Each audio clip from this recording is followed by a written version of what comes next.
Bonjour à tous, donc on est dans le deuxième chapitre du Tanya, à la rencontre de nous-mêmes. Dans ce deuxième chapitre, l'Admour Hazaken explique quel est le caractère profond de l'âme divine. Qu'est-ce que ça veut dire? Qu'est-ce que ça signifie pour chacun d'entre nous que l'on ait une âme divine? Quelle différence entre nous et le monde non-juif? Eh bien, l'Admour Hazaken nous explique qu'en fait, le caractère profond de cette âme, c'est qu'elle est une partie de Dieu lui-même. Une partie de Dieu qui s'habille dans l'être humain, dans le moi. Alors, qu'est-ce que je suis moi? On l'a expliqué la semaine dernière, que le moi, c'est en fait l'âme vitale qui est en moi. À celle-ci s'ajoute l'âme divine, la partie de Dieu que Dieu m'accorde, qui est un don de force pour faire face aux épreuves de la vie, face aux différentes étapes à franchir dans la vie.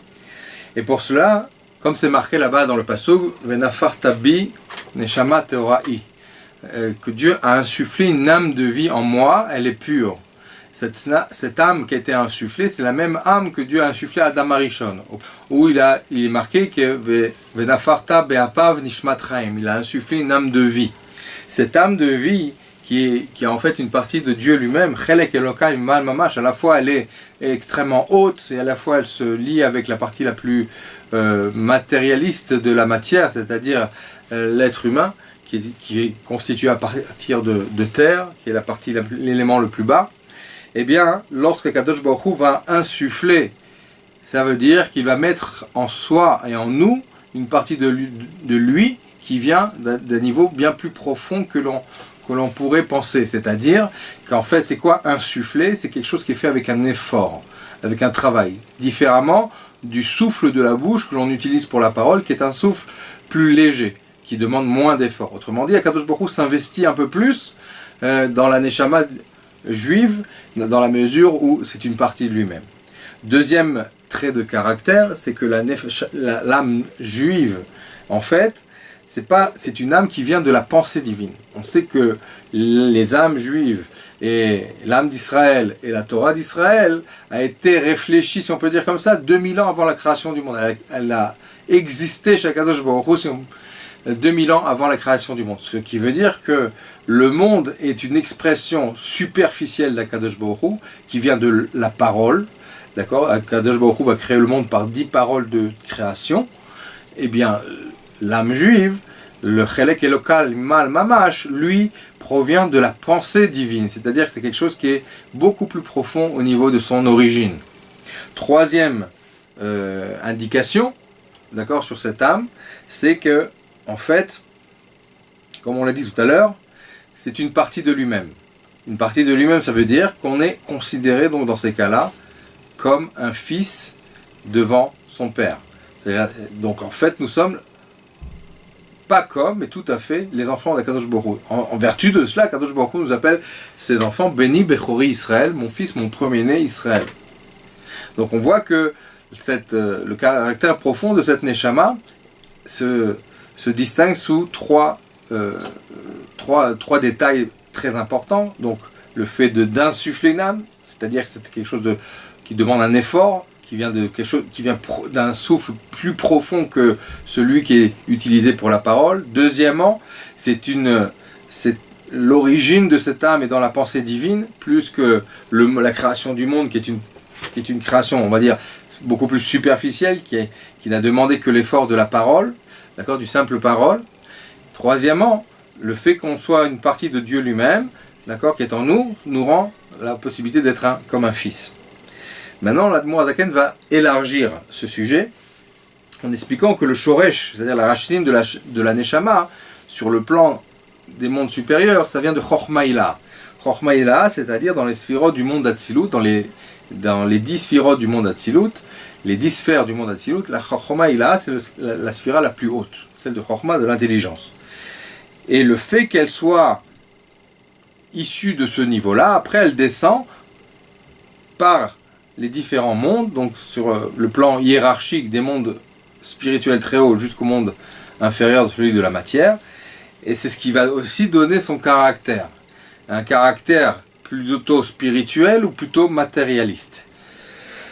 C'est-à-dire, comment se fait-il que si on est tous de la même origine divine, une partie de Dieu lui-même, pourquoi y a-t-il des grands Talmidei Chachamim, des gens très versés et très érudits et très pieux, face à des gens qui le sont moins, ou qui paraissent assez très simplistiques dans leur judaïsme. Parce qu'en fait, ça dépendra de la descente de cette Neshama, puisque c'est vrai qu'on est tous issus de la même origine divine, d'accord, de Chochmaïla, mais voici que certaines Neshamot vont s'attarder en passant par différentes étapes jusqu'à arriver dans le corps humain. Contrairement aux Neshamot des Tzadikim qui vont directement descendre de là où elles sont, de leur origine divine, directement dans le corps sans passer par des étapes intermédiaires. C'est un peu comme quelqu'un qui voyage. Lorsque quelqu'un voyagera de la terre d'Israël jusqu'à New York, s'il prend un vol direct, ses souvenirs d'Israël sont encore tout frais. Mais si c'est quelqu'un qui passe qui prend le bateau pour voyager d'Israël jusqu'à New York, alors évidemment, lorsqu'il arrivera à New York, il aura d'abord en tête les souvenirs de son passage précédent en Europe, et avant l'Europe peut-être par l'Égypte, et avant cela Israël. Donc ça, son souvenir d'Israël sera déjà beaucoup plus lointain. De la même manière pour la Neshama, lorsqu'elle descend dans ce monde, si elle passe par les différentes étapes des mondes, du monde d'Atsilut en passant par le monde de Bria, du monde de Bria en passant par le monde de Yetzira, et du monde de Yetzira en passant par le monde de Asiya spirituelle et après Asiya matérielle, et bien effectivement, ayant franchi toutes ces étapes, la Neshama arrivant dans le corps, elle est beaucoup plus, on va dire, matérialiste, beaucoup plus liée à la matière qu'au spirituel. Et c'est là qu'intervient, en fait, et la question qui suit, c'est comment faire en sorte que la Neshama ait moins d'étapes, un minimum d'étapes pour arriver en bas. Eh bien, c'est là qu'intervient le travail des parents. Lorsque les parents se sanctifient au moment de la procréation, eh bien, les bonnes kavanotes, les bonnes pensées que l'on a, vont donner et vont permettre à l'enfant d'habiller, en tout cas la Neshama, de lui donner un habit de plus en plus clair, de plus en plus réceptif à tout ce qui est Torah ou Mitzvot. Donc de là importe énormément la façon de se comporter, la façon de s'éduquer aussi. D'accord ? Si je m'éduque dans Torah ou Mitzvot, eh bien mes enfants ont plus de facilité à pratiquer Torah ou Mitzvot aussi. Dans la mesure où on parle d'une éducation profonde, d'accord, pas une éducation superficielle, pas faire semblant, mais d'être vraiment investi dans la Torah et des mitzvot, comme on voit, parce que souvent se pose la question, et je connais bien plein de familles religieuses dont les enfants n'ont pas suivi le chemin, parce qu'il semblerait qu'il y a un manque de profondeur dans leur réalisation de la Torah des mitzvot. On n'est pas comme à l'époque d'Abraham et Yitzhak, où va sortir Esav et Ishmaël et Esav, parce que en vérité c'était un tikkun, c'était une sorte d'une réparation. La plupart d'entre nous, c'est pas on n'est pas au niveau d'Abraham et Yitzhak de faire des tikkunim, des réparations. On est surtout en train les enfants sont le reflet des problèmes que l'on aura évités, du manque d'avodat Hashem. Ce qui fait que plus on se travaille sur soi-même et plus jeune on commence, et plus il sera facile de transmettre à nos enfants naturellement des valeurs de Torah ou de mitzvot, puisqu'elles seront déjà intégrées chez nous et dévoilées chez nous. Ce qui s'est passé une fois avec un Bachour Yeshiva qui est passé devant le Rabbi, et le Rabbi lui a dit ton père était un chaliar, ton père est un émissaire du Rabbi, ton grand-père était un émissaire du Rabbi, donc pour toi, il sera plus facile de lutter contre ton mauvais penchant. Donc c'est vrai que plus les parents s'investissent spirituellement et s'investissent notamment sur leur être profond en pensée, en parole et en action, plus ils donnent la possibilité de dévoiler les forces divines qui sont en eux, et donc ainsi les enfants en profiteront dans la mesure où pour eux le travail sera plus facile. Autre point qui est traité dans ce chapitre, c'est le sujet que des fois, il peut y avoir des exceptions, des exceptions à la règle. Puisqu'on est tous reliés à Chochmaïla, on est tous issus de la même origine divine, et bien c'est pour ça que des fois il y a des neshamot très hautes qui descendent chez des parents qui sont foncièrement très bas. D'accord ? Même voir des gens qui sont des voyous, qui peuvent obtenir la neshama d'un tzaddik qui va descendre dans ce foyer. Pourquoi ? Parce que justement, ça montre que l'origine vitale de chacun est la même. Par le même conduit peut passer n'importe quel neshama. Évidemment, dans ce cas-là, Akadosh Baruch Hu va envoyer une telle neshama pour récupérer cette famille d'accord, qui s'est tellement éloigné de la Torah que la seule façon de les récupérer, c'est d'envoyer en fait un tzaddik à l'intérieur de cette famille qui les aidera à se reconnecter à Kadosh Baruch Hu. De la même manière, dans le monde dans lequel on vit, le fait d'être attaché au Talmidei Chachamim, c'est-à-dire il y a une hiérarchie à respecter, le fait d'être attaché au Talmidei Chachamim dans ce monde-ci, c'est s'attacher à la Neshama, à la Shrina, à Kadosh Baruch Hu. C'est-à-dire qu'effectivement on est issu de différentes familles, de différents endroits, de différents pays, mais il est sûr que le moyen pour nous dans ce monde de s'attacher à la Shrina, de se reconnecter, de faire le travail qui nous est demandé, ça passe par le fait de s'attacher au Talmidei Chachamim, comme c'est écrit dans ce chapitre 2. Donc c'est pour ça qu'il est important de toujours rester en connexion avec les Chachamim de la génération et les tzadikim de la génération particulièrement, qui donnent la possibilité justement de se reconnecter, de faire face à une réalité et à gérer la réalité du quotidien pour l'unifier au service d'Akadosh Baruch Hu. Je finirai par une histoire qu'on aurait pu peut-être réciter ou raconter dans le chapitre précédent, mais c'est important de remarquer combien il est important d'être attaché aux tzadikim, aux sages de la génération. Il y avait un richissime monsieur qui était un chassid du Rabbi Rachab et qui avait un gros problème, et il était coléreux. Pour un chassid, c'est vraiment la dernière chose à avoir comme mauvais trait de caractère. La colère, bien que ce ne soit pas une avéra, mais c'est ce qu'il y a de pire qui puisse exister pour un homme. Il y a marqué sur la colère que tout celui qui se met en colère, toutes sortes de guéhinom, toutes sortes d'enfers prennent le dessus sur lui. Donc cette personne-là était très embêtée d'avoir un tel mauvais trait de caractère, et c'est pour cela qu'il va en référer au Rabbi Rachab. À la première occasion, il rencontre le Rabbi Rachab.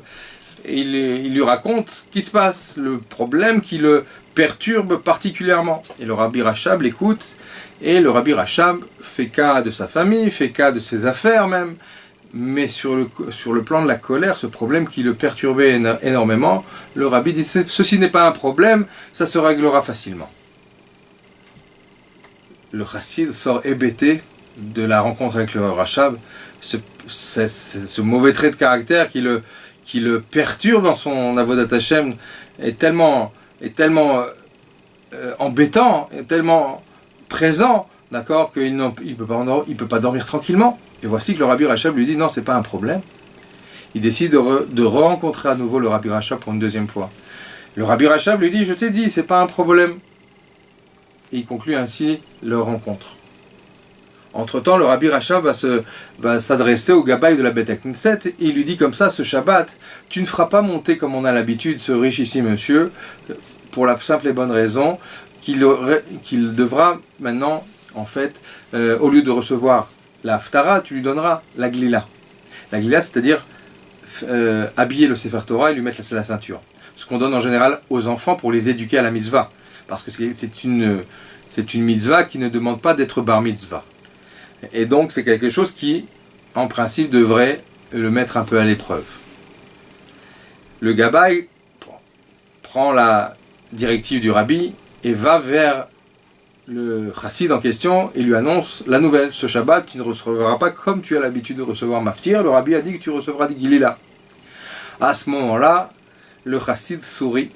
Il vient de comprendre que le Rabbi vient de s'occuper de lui. Il est en train de le faire travailler sur ce mauvais trait de caractère qui s'appelle la colère. Et il décide de prendre la chose avec calme et tranquillité. Arrive le moment de la tfila. Maftir, on ne l'appelle pas, tout le monde s'étonne, on n'appelle pas ce richissime chassid qui est celui qui soutient le Rabbi dans toutes ses actions, ses yeshivot, etc. Tout le monde est étonné. Et voici qu'on l'appelle pour la glila. L'étonnement ne fait que décupler. Mais le chassid reste serein et il va vers le Sefer Torah, mettre la ceinture et retourne à sa place avec un petit sourire. À ce moment-là, le Rabbi Rachab se tourne vers ce chassid et il lui dit, alors, c'était pas si difficile que ça que de se surmonter, de se surpasser, de calmer et de contenir sa colère. Et le chassid répond, mais Rebbe, j'avais bien compris que vous me mettiez à l'épreuve. Je savais que c'était vous. C'est pour ça que ça m'a facilité la démarche. Et le Rabbi Rachab le regarde avec un regard un peu sévère. Et il lui dit, alors quelle différence y a-t-il lorsque c'est moi qui te mets à l'épreuve ou si c'est Dieu qui te met à l'épreuve? Donc on comprend ici directement le message que l'on peut tirer de cette histoire, c'est que premièrement, on peut comprendre qu'on a la facilité et la possibilité de travailler assez rapidement sur nos mauvais traits de caractère et les sublimer, les transformer, les améliorer en bons traits de caractère. Deuxièmement, le fait d'être attaché aux rébbiim, aux rabbanim de la génération nous permet de trouver le chemin plus rapide et plus direct pour se reconnecter à la Avodat Hashem comme il se doit. Voilà. Merci de votre attention. De bonnes nouvelles. À la semaine prochaine.